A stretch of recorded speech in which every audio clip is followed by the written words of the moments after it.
Welcome back to the channel, everybody. You are watching Probably at Disney, and today you are coming with me to the Magic Kingdom for a free and unofficial park tour where I'm going to pull back the curtain on a ton of Magic Kingdom secrets, details, and like I do in my news and analysis videos, hopefully show you some things you probably didn't know about Disney.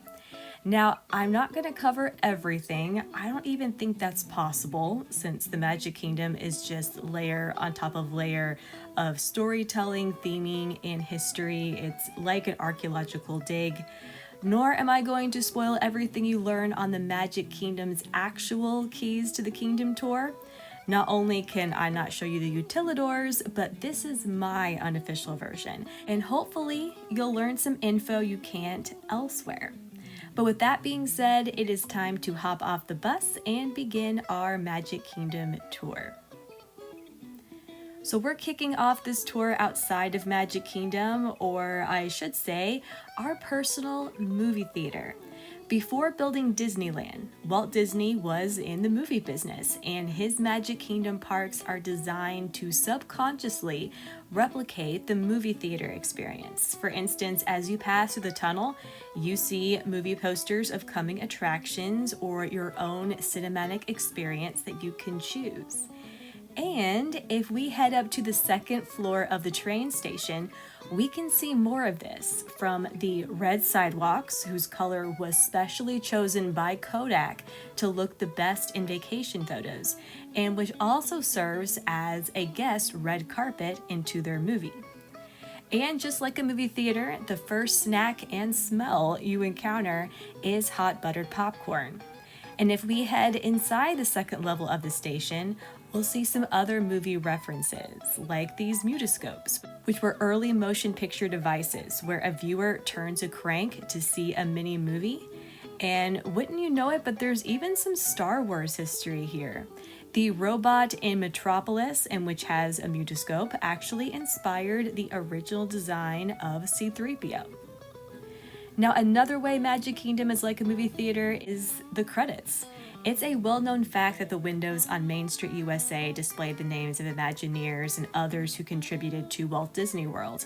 And these serve as your film credits, which years ago used to run before a film, not after. So as you're walking into your movie for the day, you are seeing those credits. And kind of like a movie, what you see on your way to your movie right before it begins is the studio icon. And this, of course, is the castle. Now, while we're on Main Street USA, we have a few other details to point out, including some new characters Disney created just for the Magic Kingdom's Main Street USA, and specifically the Main Street Confectionery, because after all, every movie theater has candy.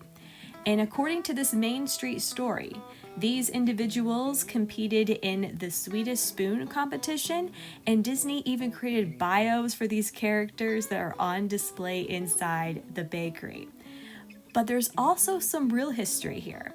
Guests with a sweet tooth can check out what their favorite candy originally looked like, and in keeping with Main Street USA's vintage vibe. Another detail you probably didn't know is the name of the proprietor of the Main Street Emporium, and that is the biggest shop at the Magic Kingdom. And you can find the shop owner's name here. Unlike the confectionery, the Emporium's proprietor isn't a new character created by Imagineering, but rather a main character and the shopkeeper from Disney's 1963 film Summer Magic, and he was played by Burl Ives, and this movie starred Hayley Mills. This you have likely seen before on Main Street USA, but it's always worth pointing out because it is a tribute to the cast members, which have always been key to any Disney park success. And it's also, I want to say, the third spot on Main Street, if not more, where you can find Walt Disney's name. He is the only person, and rightly so, with two windows on Main Street, the first being the train station overlooking guests coming into the park, and the second being over the Plaza Restaurant and Ice Cream Parlor facing Cinderella Castle. Moving along towards the hub, back in the day, the water you see as you approach the castle used to offer an attraction. Years ago, the Hub looked very different than it does today, with trees and a boat attraction known as the Plaza Swan Boats. Yes, guests rode in swan-shaped boats around Cinderella Castle and the Hub, and then into Adventureland, where they would circle the Swiss Family Robinson treehouse. This attraction opened in 1973 and then it closed in 83, but many of the water features you can still see in the Magic Kingdom are remnants of this former attraction. Now, to the right of Cinderella Castle, near the path to Tomorrowland, we'll find Cinderella's Wishing Well, the successor to the Snow White Wishing Well at Disneyland. And apart from being just a really great photo spot, I have to point out the details here, which include bows, Cinderella's mice, her birds, and even Lucifer. In fact, you can find Gus Gus and Jacques trying to hide from Lucifer if you know where to look. From there, and moving into Fantasyland, it's only appropriate to point out other Cinderella secrets, such as the pink dress her mice and bird friends made for her from her mother's dress. But since this is Fantasyland, it is still in one piece and safe from her evil stepsisters. There's also the Cinderella fountain where, if you face it from just the right spot, you can crown Cinderella. Across the way, we have Sir Mickey's, which is just one of Fantasyland's many themed shops. But this one is themed after Mickey and the Beanstalk from 1947's Fun and Fancy Free. The windows out front are incredibly well themed and contain props and references to this cartoon, but the interior has to be the real star, as Willie the Giant is trying to squeeze his way into the shop just under the roofline, while above the register, Mickey is standing on a beanstalk that's growing inside the shop and that continues to tell the story. I also love the little pair of scissors you can see on the registers, since Mickey is a tailor in this story and he often wields a pair of scissors. Now, Princess Fairy Tale Hall, which is a princess meet and greet, was the original home of Snow White's Scary Adventures, a classic dark ride that Disney later had to add scary into the title in order to warn guests, as it was definitely more creepy than, say, Peter Pan's Flight or Dumbo the Flying Elephant. This ride closed to make way for New Fantasyland and this meet and greet, but the gold crowns that decorate the pillars are left over from the original Snow White queue and serve as a reminder of this former Disney princess attraction. Now, here's another example of a themed Fantasyland shopping experience. Fantasy Fair is the gift shop next to Mickey's PhilharMagic, and it really continues that show's storyline, while also making for a really great photo op. Next up is a Fantasyland walk-up restaurant, the Friar's Nook, featuring Friar Tuck from Robin Hood. This spot used to serve McDonald's fries back in the 90s, if you remember that, but it became Friar's Nook in 2009 and is a reminder that Imagineering once had plans for a Magic Kingdom Robin Hood attraction, as that movie was going to be Disney's new animated feature when the park was being built. Now let's shift from talking about what could have been to what was. So before Fantasyland got the many adventures of Winnie the Pooh, this was home to Mr. Toad's Wild Ride, and it offered 2 tracks, meaning 2 ride experiences, compared to only 1 at Disneyland. But when Mr. Toad closed in 1998, part of the space used for its 2nd track was converted into a gift shop for its Winnie the Pooh replacement. So when you're walking around the shop, you were technically walking where Mr. Toad once was. Okay, let's talk about New Fantasyland, which is one of my favorite corners of the Magic Kingdom for secrets and Easter eggs. Now, before New Fantasyland opened in 2012, it was previously the 20,000 Leagues Under the Sea Lagoon and surrounding area. And after the 20,000 Leagues attraction closed, the lagoon gained a light Little Mermaid theme with a King Triton fountain and a Little Mermaid meet and greet and quick service area. And Disney chose to reflect this history with this cartography-themed DVC booth of all things, which doesn't only contain a hidden Mickey, but bears the name of H. Goff. H. Goff is for Harper Goff, who was responsible for the design and look of the 20,000 League Submarine, the Nautilus, in both the movie and then at Magic Kingdom. His work also influenced the Haunted Mansion, Jungle Cruise, and parts of Epcot's World Showcase. But in addition to referencing Goff, atop this building is a weather vane of a giant squid from 20,000 Leagues Under the Sea. Now, in addition to the fact that Under the Sea Journey of the Little Mermaid is where a former Little Mermaid meet and greet and themed area used to be, there's also a carved wooden statue of King Triton, which looks just like that statue that used to shoot water in the air in the 20,000 Leagues Lagoon.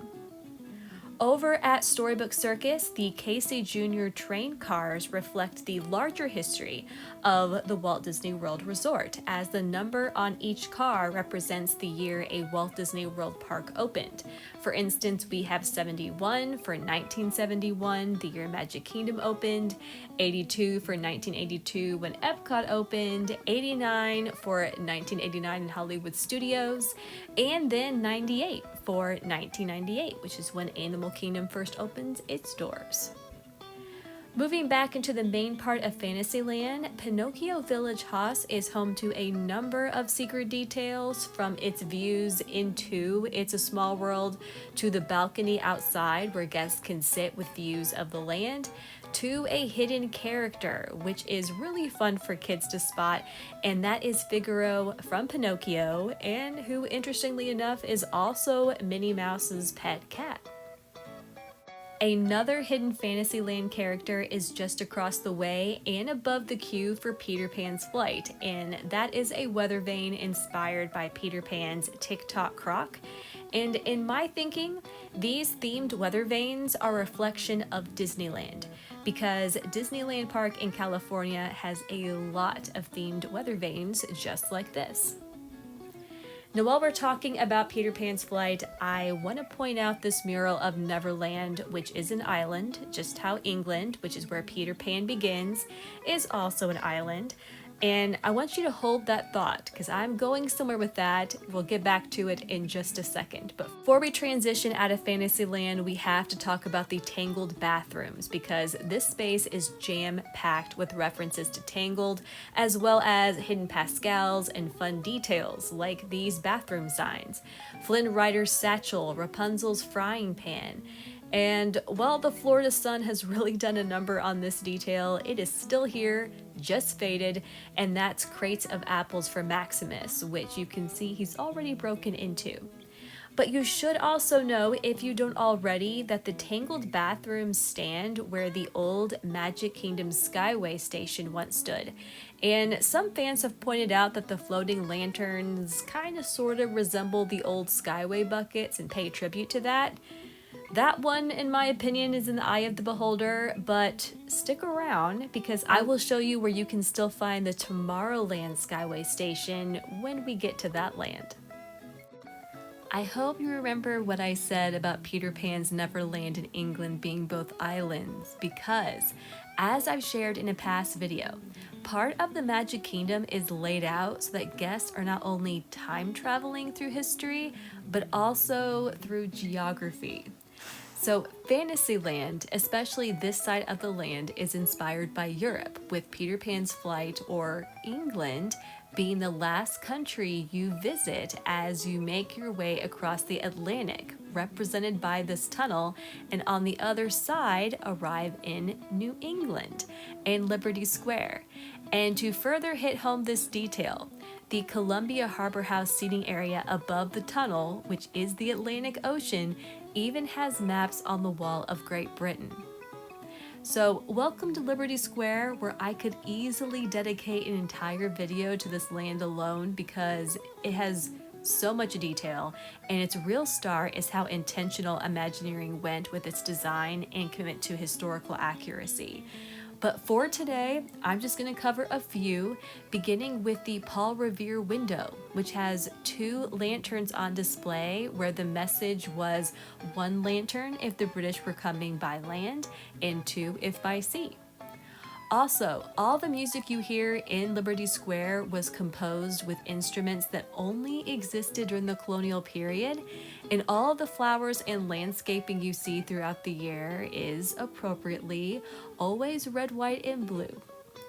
Then we have the Liberty Tree, which is based off the actual Liberty trees that served as meeting places for patriots during the Revolutionary War period.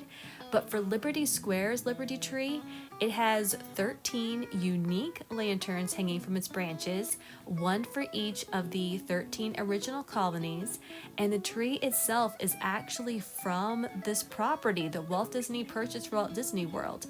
But the tree was transplanted to this spot and is now growing on the roof of the Utilidors, that secret first floor of the Magic Kingdom. Also, over one of the entrances to Ye Olde Christmas Shop, there is a sign shaped like a book that reads Music Lessons by Ichabod Crane. He was the main character of the legend of Sleepy Hollow, and his silhouette can be seen at night in a Liberty Square window. But right across the way from this sign is, appropriately, Sleepy Hollow Snacks, with a little nod to the Headless Horseman. So this corner of Liberty Square is paying tribute to Sleepy Hollow. Now let's head into Frontierland, where Imagineering's time travel / geographical design continues with a mini Mississippi River, which, just like the real mighty Mississippi, separates the east from the west. So the mini river flows under the pavement, which looks like it's made of boards, and empties into the rivers of America and in view of Tom Sawyer Island, as Mark Twain grew up on the banks of the Mississippi River. Now for some history unique to Frontierland.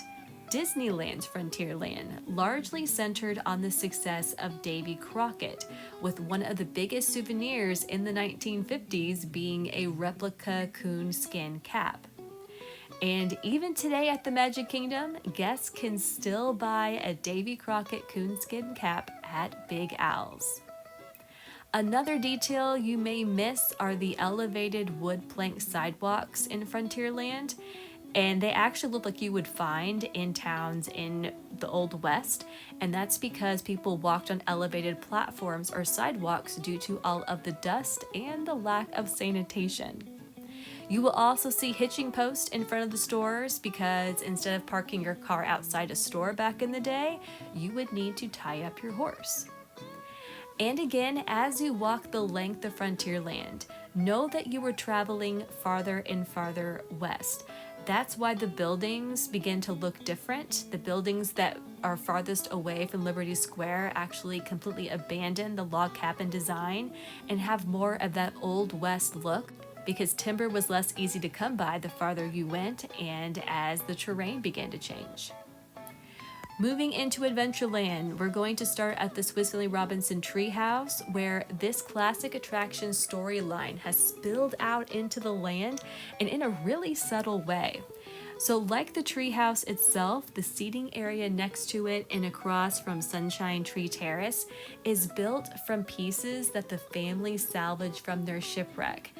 And they've mixed it though with some natural items and some hieroglyphics and cave drawings. So we've got driftwood and old windows and crates, but we also have carvings of animals, people, and other familiar sights from nature. And speaking of things that are lost, keep an eye on the ground when you approach the magic carpets of Aladdin and the spitting golden camel. Between the Zanzibar Trading Company and under Magic Carpets of Aladdin is lost treasure that's embedded into the pavement, as well as some hidden Mickeys and broken pieces of pottery, the latter which are rumored to be the remnants of an old Adventureland fountain that was destroyed to make way for expansion.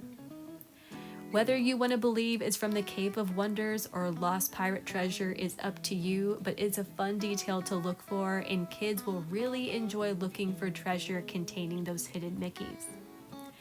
Our last leg of this tour is a quick stop in Tomorrowland where we're going to board the People Mover for an overhead look of that surviving Skyway station.